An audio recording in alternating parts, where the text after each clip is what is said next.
लगना चाहिए कि आवाज कश्मीर से लेकर कन्याकुमारी तक गूंजे आपकी। तो बोलो भारत माता की।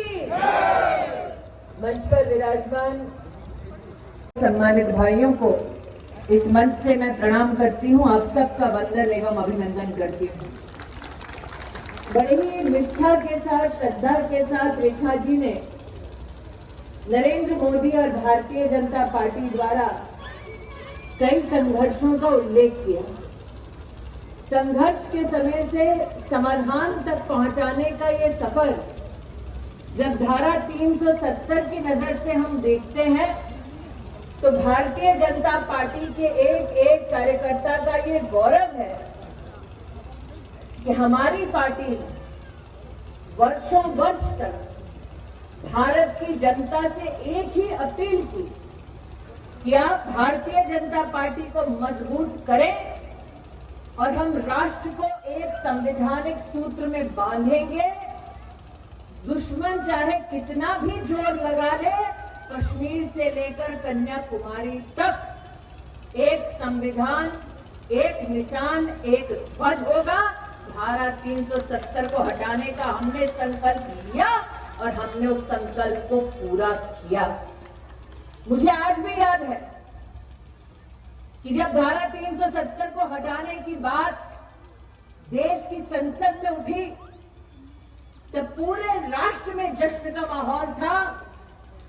अगर कोई दुखी था तो वो कांग्रेस पार्टी थी, एनसी थी और पीडीपी थी।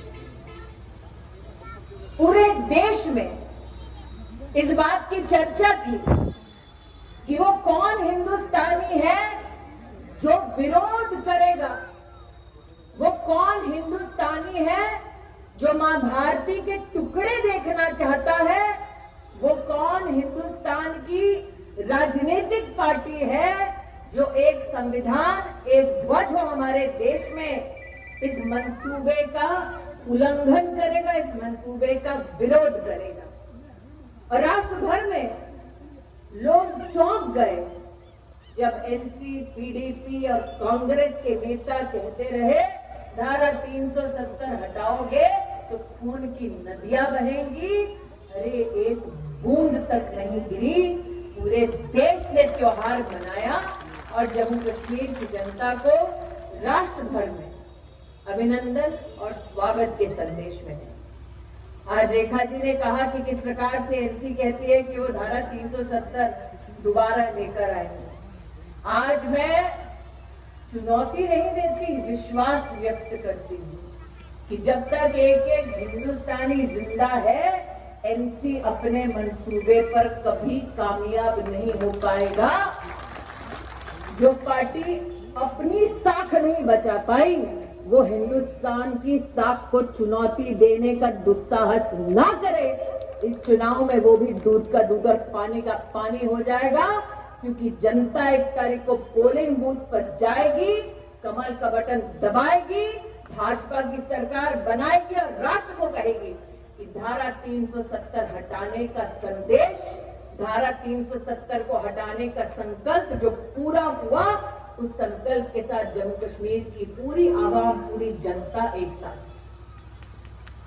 आज रेखा जी ने इस मंच पर और उससे पहले भी हमारे सभी सम्मानित वक्ताओं ने नरेंद्र मोदी जी के नेतृत्व वाली भारतीय जनता पार्टी की सरकार ने जम्मू कश्मीर में क्या क्या काम किए उसकी एक फहरिस्त गिनवाई। मैं यहाँ पर ज्यादा समय नहीं लूंगी। जितने भाई और बहनें बैठी हैं उनसे 2 प्रश्न करना चाहती हूँ, दिल पर हाथ रखकर जवाब देना। कोरोना की इतनी भयंकर बीमारी आई जिसकी चपेट में पूरी दुनिया में लाखों मौत के घाट उठे, और ऐसे भयंकर काल में अगर जम्मू कश्मीर में नरेंद्र मोदी की सेवा ना मिलती तो क्या हर गरीब परिवार को मुफ्त का राशन मिलता?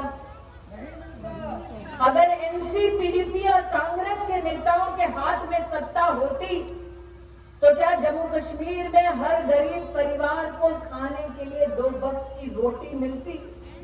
यहाँ कितने लोगों ने वैक्सीन लगाई है? 2 लगाई कि 3 लगाई?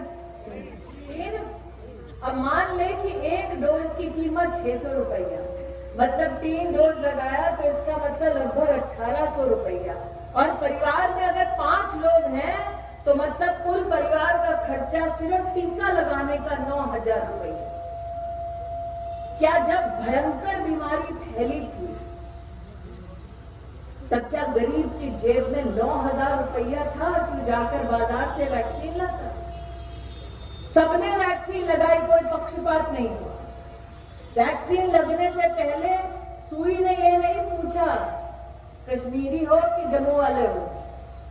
वैक्सीन लगाने से पहले डॉक्टर ये याद है, वो चाहते थे कि हिंदुस्तान भीख का कटोरा लेकर विदेशी ताकतों के सामने खड़ा रहे और बोलता रहे कि हमें बचाओ। लेकिन नरेंद्र मोदी ने कहा कि भारत में इतनी काबिलियत है कि हम अपने देश में वैक्सीन लगाएंगे, हर हिंदुस्तानी तक वो वैक्सीन पहुंचाएंगे, विश्व भर को भी वैक्सीन दिलाएंगे। जिन कांग्रेस के नेताओं ने कहा सार्वजनिक मंचों से मोदी द्वारा दिया गया वैक्सीन न लगाओ, ऐसे ही कांग्रेस के लोग फिर चुपचाप हमारे नेताओं को, कार्यकर्ताओं को फोन करते रहे कि बुरा मत मानना, वो तो कहा गया था लेकिन वैक्सीन मुझे मेरे परिवार को भी लगानी है। सही कह रहे कि नहीं कह रहे? तो इसीलिए जो कांग्रेस पार्टी जनता की जान से खेल जाए अपनी राजनीति के लिए, ऐसी कांग्रेस को रिजेक्शन का इंजेक्शन लगाओ, 1 तारीख को पोलिंग बूथ पर आओ और कमल का बटन दबाओ। आज ये निवेदन लेकर आए हैं। ये हमारा गौरव है कि जम्मू कश्मीर में 72 लाख लोगों को मुफ्त का अनाज नरेंद्र मोदी सरकार ने दिया है। ये हमारा गौरव है कि कार्यकर्ता के नाते आज हम डंके की चोट पर कहते हैं कि जम्मू कश्मीर में वैक्सीन हर नागरिक तक पहुंची, व्यवस्था हर जिले में हुई ताकि कोई भी सेवा से अछूता न रहे। और आज जब आपके सम्मुख चुनाव की इस बेला में आई हूं तो कुछ विषयों को आपके सम्मुख रखना चाहती हूं। रेखा जी ने राम मंदिर का उल्लेख किया, आस्था का उल्लेख किया, लेकिन लोकतंत्र में जितने लोगों की आस्था है वो आज यहाँ पर सब मौजूद है। उनसे कहना चाहती हूँ, कांग्रेस का कोई भी कार्यकर्ता या नेता, एनसीपीडीपी का कोई भी व्यक्ति अगर आपके मध्य में चुनाव में आए तो उनसे पूछिए कि मोदी को तो हमने चंद सालों की मोहलत दी, उन्होंने 2,17,000 से ज्यादा घर बनाकर दिए। सिर्फ 1 साल अगर गिनवाओ, साल 2023 से लेकर 24, नरेंद्र मोदी की सरकार ने जम्मू कश्मीर में 3 लाख नौजवानों को 8,000 करोड़ रुपया मुद्रा में दिलवाया और एक अकाउंट का हिसाब है सरकार के पास। अगर आज सरकार का हिसाब और एनसीपीडीपी और कांग्रेस पार्टी का हिसाब देख ले, दूध का दूध पानी का पानी हो जाएगा। बड़े बुजुर्ग बैठे हैं, बच्चे हमेशा कहते थे 3 तिगाड़ा, तो वही तिगड़ी कांग्रेस, एनसी और ये वो तिगड़ी है जिसने काम बिगाड़ा तो जम्मू कश्मीर का बिगाड़ा। अब हमारे परिवारों का भविष्य ना बिगड़े, इसलिए 1 तारीख को पोलिंग बूथ पर जाना है और कमल का बटन दबाना है। आज यहाँ पर बहनें बैठी हैं भारी संख्या में। हम सब जानते हैं कि एनसीपीडीपी और कांग्रेस के राज में किस परिवार के घर में भारत के खजाने में से कितना लूटा हुआ सामान पड़ा। लेकिन आज भारतीय जनता पार्टी के कार्यकर्ता बड़ी शान से ये कहते हैं कि मोदी ने ऐसी सेवा दी कि आज जम्मू कश्मीर में 7 लाख बहनें लखपति दीदी बन चुकी हैं। हम उन 7 लाख बहनों का हिसाब समाज को दे सकते हैं, जम्मू कश्मीर को दे सकते हैं। हम चुनौती देते हैं कि कांग्रेस पार्टी के नेता ये बता दें कितनी गरीब बहनों को उन्होंने जम्मू कश्मीर में लखपति बनाया है। आज मुझे इस बात का गौरव है, मैं यहाँ आ रही थी रामगढ़ से और एक वक्त मैंने ऐसा भी देखा इस इलाके में जब इतना सा एक सफर करने में कम से कम 3-4 घंटा लगता है। और मेरे साथ महिला मोर्चा की नेहा है। मैंने कहा नेहा, सड़कें तो खूब बनाई तो नेहा ने फटाफट गिनवाया, दीदी 14,415 किलोमीटर सड़कें बनाई है और संकल्प लिया है कि 10,000 किलोमीटर सड़कें और बनाएंगे। हमारे संकल्प सुन ले आप। हमारा संकल्प 10,000 किलोमीटर सड़कें बनाने का, एनसीपीडीपी और कांग्रेस का संकल्प है देश को तोड़ने का, धारा 370 दोबारा लागू करने का। वो भी जानते हैं कि केंद्र में उनके पास न सत्ता है न सेवा करने की उनकी मंशा है, तो झूठ बोलकर लोगों को बरगलाना उनका राजनीतिक पेशा बन चुका है। आज जिस तिगड़ी ने अब तक जम्मू कश्मीर का हाल बिगाड़ा है, उनके सामने अगर भारतीय जनता पार्टी की आप काम की एक रिपोर्ट कार्ड, एक फेरिस्त देखें तो हमने बड़ी निष्ठा के साथ अपने नेतृत्व को काम करते देखा। धारा 370 हटने के बाद 84,000 करोड़ रुपए का निवेश जम्मू कश्मीर में हमने देखा। एक तरफ भाजपा की सरकार जम्मू कश्मीर की उन्नति के लिए 84,000 करोड़ रुपए की निवेश की बात करती है, और अगर एनसी का खाता खोलो तो क्या मिलता है? रोशनी नाम का कानून, और एनसी खा गया कितना? 25,000 करोड़। यहाँ बड़े बुजुर्ग बैठे हैं, याद होगा जेके बैंक की बातें होती थी तो उसमें नौकरी मिलने में कितना घोटाला होता था, बैंक में कितना पीडीपी के नेता किसके साथ बैठकर घोटाला करते थे, उसकी बातें होती थी। और भाजपा के नेतृत्व के अंतर्गत आज हम इस बात का गौरव करते हैं कि वही जेके बैंक अब मुनाफे में है और वो मुनाफा जनता का है, एनसी का राज। आज भाजपा के कार्यकर्ता डंके की चोट पर कहते हैं कि हमने एक साल में 3 लाख नौजवानों को जम्मू कश्मीर में 8,000 करोड़ की लागत से मुद्रा का सहयोग दिया ताकि वो अपने दम पर व्यवसाय कर सके, खुद के हाथों को तो नौकरी दे, संबल दे, दूसरों को भी मदद कर सके। लेकिन याद दिलाती हूँ, एनसी का वो दौर जब डिग्री भी फर्जी होती थी और सौदा नौकरियों का भी करते थे। इसलिए आज संक्षेप में आपसे कहने आए हैं कि 2 खास परिवार कांग्रेस पार्टी के साथ दोबारा जनता को रिझाने आए। ये तिगड़ी जिन्होंने काम बिगाड़ा जम्मू कश्मीर का, आज उनसे पूछिए। एक तरफ उन्होंने सिर्फ और सिर्फ परिवारवाद का सहारा दिया, परिवारवाद को आगे बढ़ाया, और दूसरी ओर नरेंद्र मोदी ने जम्मू कश्मीर की आम जनता में से उनके कौशल के आधार पर, समाज में उनके योगदान के आधार पर 19 लोगों को राष्ट्र का सर्वोत्तम पुरस्कार पद्म पुरस्कार देकर जम्मू कश्मीर का सम्मान बढ़ाया। वंदे भारत देश की दूसरी जो चली तो वो दिल्ली से कटरा बनी, और आज चेनाब का ब्रिज हो, जोजिला टनल हो, या दिल्ली अमृतसर कटरा एक्सप्रेसवे हो, सांबा में एम्स हो, आईआईएम हो, आईआईटी हो, जम्मू कश्मीर उसके लिए जाना जाता है। जब एनसीपीडीपी और कांग्रेस के पास सत्ता थी, जम्मू कश्मीर पत्थरबाजों के लिए जाना जाता है। इसलिए 1 तारीख को फैसला मात्र भारतीय जनता पार्टी के प्रत्याशी नरेंद्र जी के लिए नहीं है, वो फैसला आपके और आपके परिवार के भविष्य के लिए फैसला है जो आपको करना है। कहते हैं कि बहनें और बेटियां जब घर आती हैं तो आशीर्वाद लेकर जाती हैं, लेकिन मैं मोदी के परिवार से हूं, इसलिए बहनों को देकर जाना चाहिए। नरेंद्र मोदी जो स्वयं एक गरीब परिवार में जन्मे, उन्होंने इस सामाजिक हकीकत को देखा है कि गरीब परिवार में जब परिवार बढ़ता है और परिवार में माँ की उम्र बढ़ती है, खर्चा बढ़ता है, तो सबसे माँ पहले अपने खर्चे कहती है पैसा है तो दोते पे, दोती पे, पोते पे, पोती पे खर्चा करो, बहू बेटे बेटी दामाद पे खर्चा करो, मुझ पे देखी जाएगी। सही कह रहे? और इसलिए ऐसी माताओं के सम्मान में भारतीय जनता पार्टी ने यह संकल्प लिया है कि आप 1 तारीख को पोलिंग बूथ पर जाएंगे, कमल का बटन दबाएंगे, भाजपा की सरकार बनाएंगे, और प्रत्येक परिवार में जो हमारी सबसे वरिष्ठ महिला है वो साल का 18,000 रुपया भाजपा की सरकार से पाएंगे। ये वो भाजपा है जिसने लगभग 10 करोड़ देश की गरीब महिलाओं को जीवन में पहली बार गैस का सिलेंडर पहुंचाया। जम्मू कश्मीर में 1,17,000 गरीब बहनों के घर में पहली बार सिलेंडर पहुंचा। और इसलिए आज आपसे कहती हूं कि आप 1 तारीख को पोलिंग बूथ पर जाकर कमल का बटन दबाएंगे, भाजपा की सरकार बनाएंगे। और बहनों, भाजपा की सरकार बनने के बाद गरीब परिवार 2 मुफ्त के सिलेंडर उज्ज्वला योजना के अंतर्गत और पाएंगे।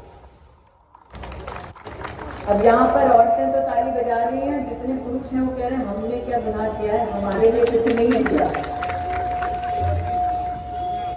जब मैं बढ़ती उम्र की बात करती हूँ तब पुरुषों का भी यही स्वभाव होता है। दादाजी भी यही करते हैं, जो बचा पैसा है पहले बच्चों पे, नाती पोतों पे पहले खर्चा होता है। माताजी तो कष्ट सहती है, लेकिन दादाजी भी कुछ बोलते नहीं, लेकिन मुस्कुराते हुए गुनगुनाते हुए चलते फिरते हैं। और हम सब जानते हैं कि बढ़ती उम्र में सबसे पहली चुनौती आती है स्वास्थ्य की।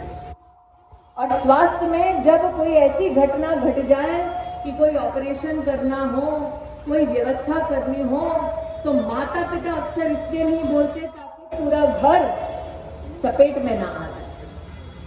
और ऐसी चुनौतियां समझते हुए नरेंद्र मोदी ने आयुष्मान भारत योजना की शुरुआत की। और आयुष्मान भारत योजना अब हमारे वरिष्ठ नागरिकों के लिए भी लागू है। लेकिन नरेंद्र मोदी की इस बहन के नाते कह सकती हूँ, डंके की चोट पर, ये प्रतिज्ञा है कि आप 1 तारीख को पोलिंग बूथ पर जाएंगे, कमल का बटन दबाएंगे, भाजपा की सरकार बनाएंगे, तो आप प्रदेश में, जम्मू कश्मीर में 7 लाख रुपए का आयुष्मान भारत का कवच पाएंगे। और इतना कह दूं, आयुष्मान भारत योजना मात्र जम्मू कश्मीर में नहीं, आप देश के 27,000 अस्पतालों में किसी भी प्रदेश में जाकर ये सेवा ले सकते हैं। तो इसीलिए कहा मैंने 1 तारीख को अपने लिए और अपनों के लिए कमल का बटन दबाएं और भाजपा की सरकार, कमल का बटन दबाएं और भाजपा की सरकार, कमल का बटन दबाएं और भाजपा की सरकार। और किसके लिए? अपने लिए और अपने लिए और अपने लिए। और कौन सा बटन? कौन सा बटन? ये सारे प्रेस वाले आप ही को वीडियोग्राफ करने आए थे, मुझे नहीं। थोड़ा पलट जाओ भैया, उनकी भी कभी खींच लो फोटो। कौन सा बटन? कौन सा बटन? तो सुनाई नहीं दे रहा, थोड़ा जोर से बोलना पड़ेगा। कौन सा बटन? तारीख कौन सी? और सरकार कौन सी बनानी है? सरकार किसकी? सरकार किसकी? तो बोलो भारत माता की, भारत माता की, भारत माता की। में कड़ाई से हम आपका अभिनंदन करते हैं, आपका स्वागत करते हैं। इस जिला के जिला अध्यक्ष जिनकी अध्यक्षता के अंदर ये कार्यक्रम का आयोजन किया गया, बहन रेखा महाजन जी, मैं सबसे पहले जिला के प्रभारी भाई अयोध्या गुप्ता जी से निवेदन करता हूं कि वह मंच पे आके अपनी बात रखे। अयोध्या गुप्ता जी।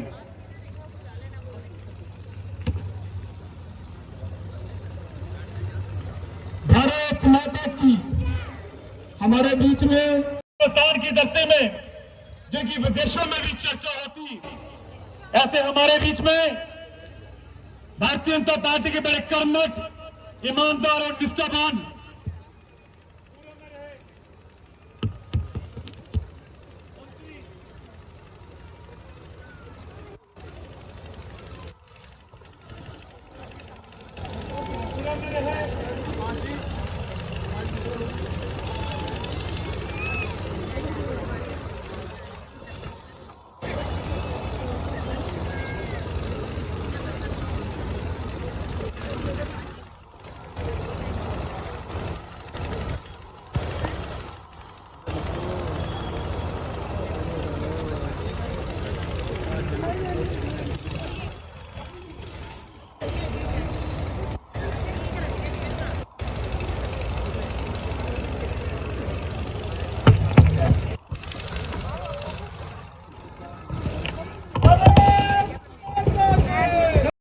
इंचार्ज सोलंकी जी जिंदाबाद। सब लोगों से कहेंगे जोरदार ताली से स्वागत करिए। हमारे जननायक राहुल गांधी हमारे बीच में है।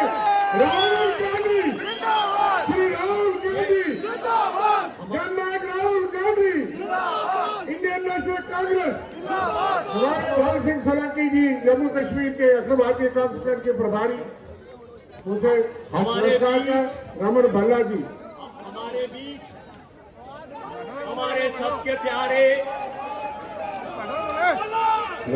सम्मानीय राहुल जी, ये जिंदाबाद। मंदिरों का शहर जिंदाबाद।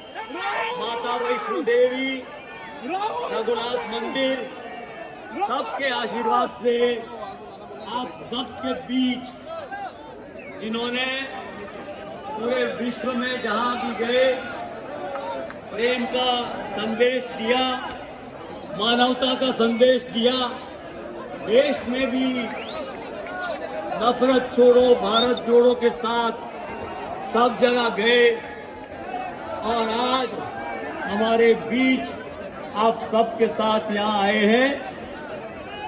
मैं आपसे गुजारिश करता हूँ, आप सब हाथ ऊंचा करके राहुल गांधी, राहुल गांधी, राहुल गांधी। अब मैं प्रार्थना करता हूँ हमारे रमन भल्ला। प्यारे कार्यकर्ताओं, आप सबका यहाँ बहुत बहुत स्वागत, नमस्कार। कैसे हैं आप लोग? मुंह कैसा है आपका? मुंह बढ़िया है?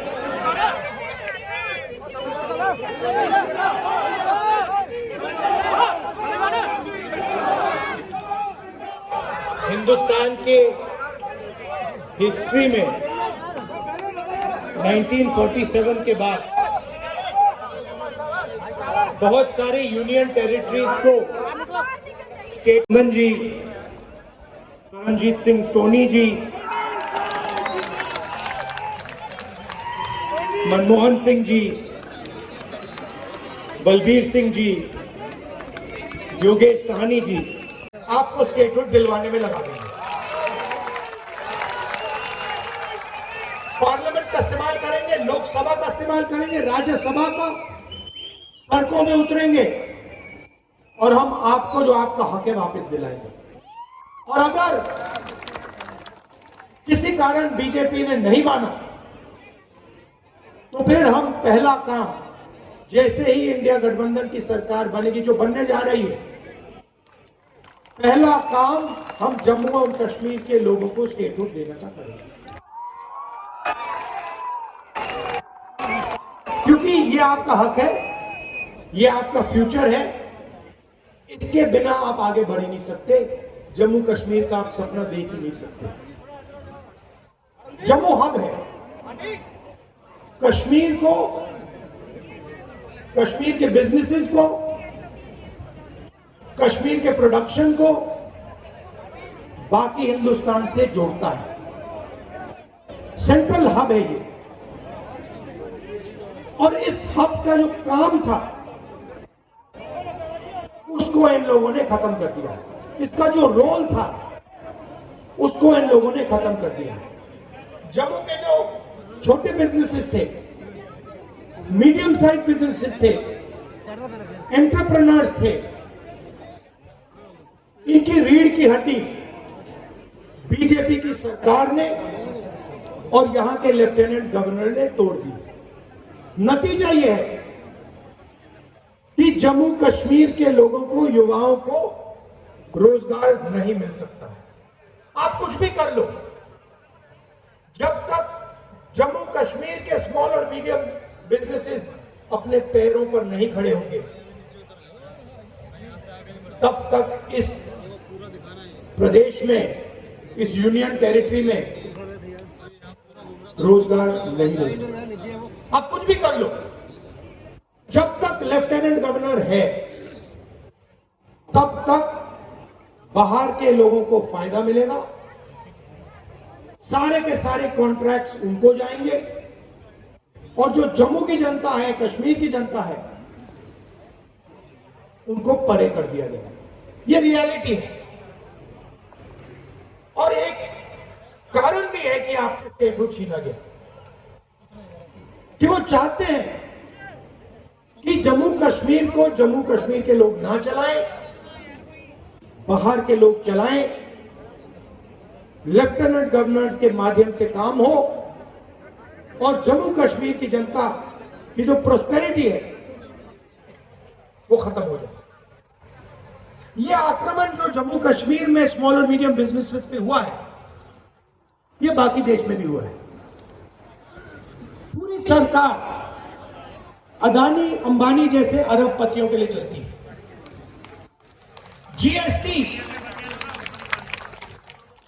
जीएसटी एक हथियार है।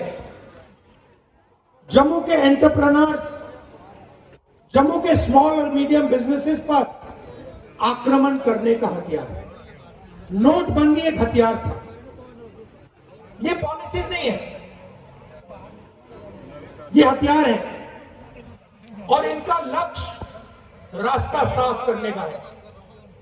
किसके लिए? अदानी और अंबानी जैसे अरबपतियों के लिए। नोटबंदी और जीएसटी ने, गलत जीएसटी ने हिंदुस्तान में लाखों स्मॉल और मीडियम बिजनेसेस खत्म कर दिए। अभी मेरा प्रोग्राम था, कुछ मिनट पहले मेरा प्रोग्राम था। एक लड़की आती है, कहती है राहुल जी मेरा सपना था, मैं छोटा बिजनेस चालू करना चाहती थी। गवर्नमेंट ने कहा कि ग्रांट मिलेगा। मैंने पूरी प्रिपरेशन कर दी। एरोमेटिक्स का मेरा बिजनेस था, मैंने पूरी तैयारी कर दी। मुझे कहा कि पैसा मिलेगा, पैसा नहीं आया। मेरी मां की डेथ हो गई, मेरे पिता ने मेरी मदद की, मगर मेरा बिजनेस खत्म हो गया। आज मैं छोटा बिजनेस नहीं चलाना चाहती हूं, क्योंकि मैं जानती हूं कि जम्मू कश्मीर में छोटा बिजनेस नहीं चलाया जा सकता। मगर यही आपकी रीढ़ की हड्डी है, यही आपकी स्ट्रेंथ है, इसी में आपका रोजगार है, इसी में आपका भविष्य है। और आप किसी भी युवा से पूछ लो, वही जवाब मिलेगा। वो लड़की आप कह रही है कि मैं एडमिनिस्ट्रेशन में जाना चाहती हूं, मैं आईआईटी में जाना चाहती हूं। आईआईटी में कितने लोग जाएंगे? एडमिनिस्ट्रेशन में कितने लोग जाएंगे? 1% जाएंगे, 2% जाएंगे, 3% जाएंगे, 5% जाएंगे। 95% का क्या होगा? जहां भी देखो वहां आपको अदानी अंबानी दिखेगा। पहले आपका रोल था 16 लाख करोड़ रुपए कर्जा माफ किया है अदानी अंबानी जैसे 25 लोगों का। नरेंद्र मोदी, आप शेम कह रहे हो, मगर मैं आपसे पूछना चाहता हूं, जम्मू के छोटे बिजनेस वालों का, जम्मू के किसानों का कितना टैक्स माफ हुआ है? जो आपके युवा 18-19 घंटे पढ़ाई करते हैं, सपना देखते हैं, एजुकेशन के लिए लोन लेते हैं, उनका कितना टैक्स माफ, उनका कितना माफ हुआ टैक्स? उनके कितने बैंक लोन माफ हुए? कोई बीमार होता है, अस्पतालों में लाखों रुपए लग जाते हैं, उनका कितना कर्ज माफ हुआ है? 0।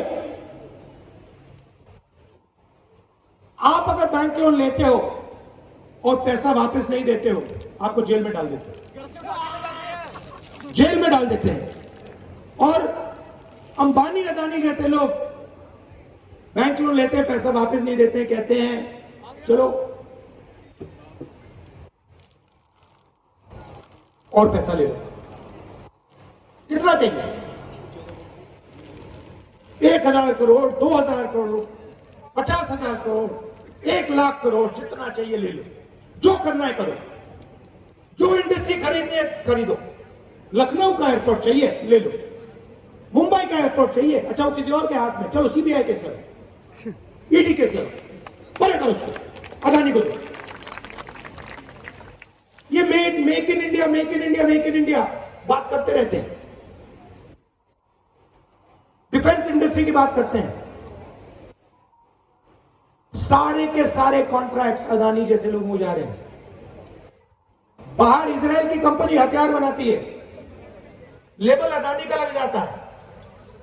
इजराइल की कंपनी ड्रोन बनाती है, लेबल अदानी का लग जाता है। और ये हर इंडस्ट्री में यही हो रहा है। एयरपोर्ट में जाते हैं अडानी टैक्स, पोर्ट में जाओगे अदानी टैक्स। और जब भी आप चाहोगे कि भैया राहुल जम्मू आओ, हमारी बात सुनो, हमारी मदद करो, मैं आपको आपके सामने देखूंगा। आपको स्टेटमेंट देने की जरूरत है। और जम्मू कश्मीर के लोग देखते रह गए। पीएमके से रेफ्यूजीज आए, उनसे मनमोहन सिंह जी ने वायदा किया, वो वायदा पूरा किया जाएगा। सॉरी, कश्मीरी पंडित से जो मनमोहन सिंह जी ने वायदा किया था, वो वायदा पूरा किया जाएगा। और जो हमारे रेफ्यूजीज हैं, जो पाकिस्तान ऑक्यूपाइड JNK से आए, 2014 में जो उनको वायदा किया गया था फाइनेंशियल पैकेज का, वो भी हम पूरा करके दिखाएंगे।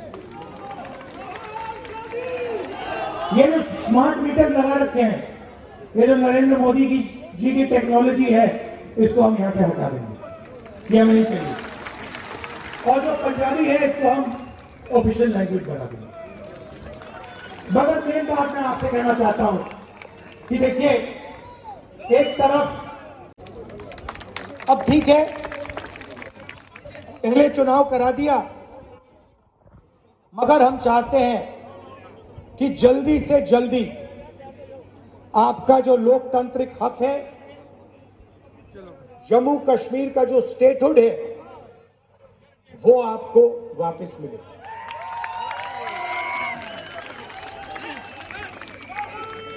ये हिंदुस्तान की हिस्ट्री में पहले कभी नहीं हुआ है कि किसी स्टेट से हमने उनका अधिकार छीन लिया और स्टेट को यूनियन टेरिटरी में बदल दिया। पहली बार हुआ है। रानी की जगह है, मगर आपकी मॉडर्न टेक्नोलॉजी लगेगी। और ये हर इंडस्ट्री में यही हो रहा है। एयरपोर्ट में जाते हैं अडानी टैक्स, पोर्ट में जाओगे अडानी टैक्स। 16 लाख करोड़ रुपए कर्जा माफ किया है अदानी अंबानी जैसे 25 लोगों का, नरेंद्र मोदी। आप शेम कह रहे हो, मगर मैं आपसे पूछना चाहता हूं, जम्मू के छोटे बिजनेस वालों का, जम्मू के किसानों का कितना टैक्स माफ हुआ है? जो आपके युवा 18-19 घंटे पढ़ाई करते हैं, सपना देखते हैं, एजुकेशन के लिए लोन लेते हैं, उनका कितना टैक्स माफ, उनका कितना माफ हुआ है? उनके कितने बैंक लोन माफ हुए? कोई बीमार होता है, अस्पतालों में लाखों रुपए लग जाते हैं, उनका कितना कर्ज माफ हुआ है? 0। आप अगर बैंक लोन लेते हो और पैसा वापस नहीं देते हो, आपको जेल में डाल देते हैं, जेल में डाल देते हैं।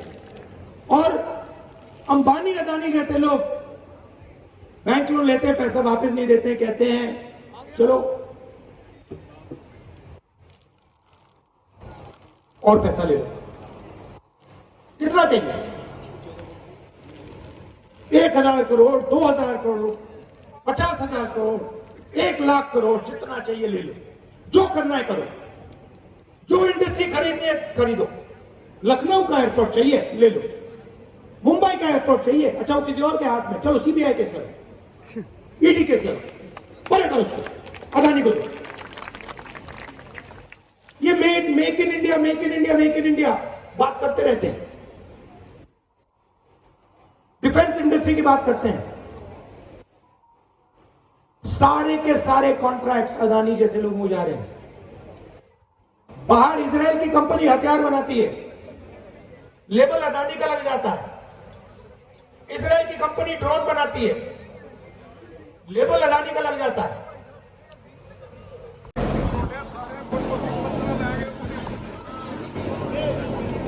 मेरे बड़े ही आदर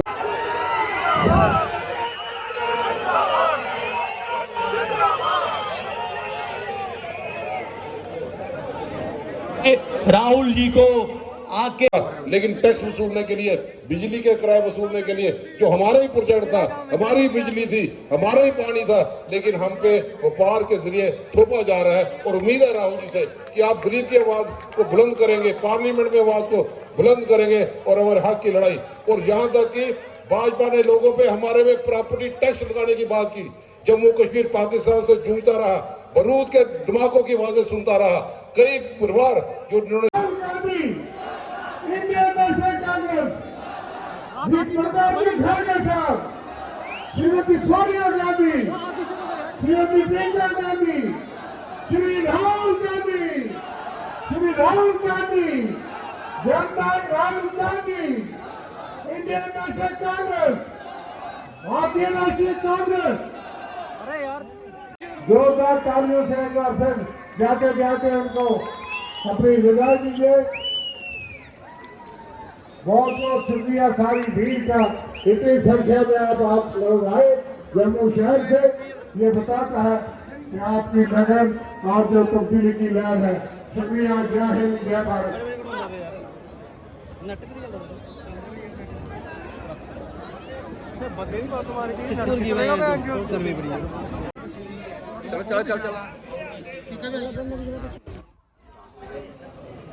अंकल जी केड़े पिंड तो आयो? खंदवाल तो किन्ने बंदे आए ਤੁਹਾਡੇ? साढ़े को 150 बंदा एक बस ते एक मैडोर ते कोई 10 कार खाली खंडवाल दे ही हो के? खंदवाल प्रॉपर पंचायत एक बस एक मैडोर ते 10 कार।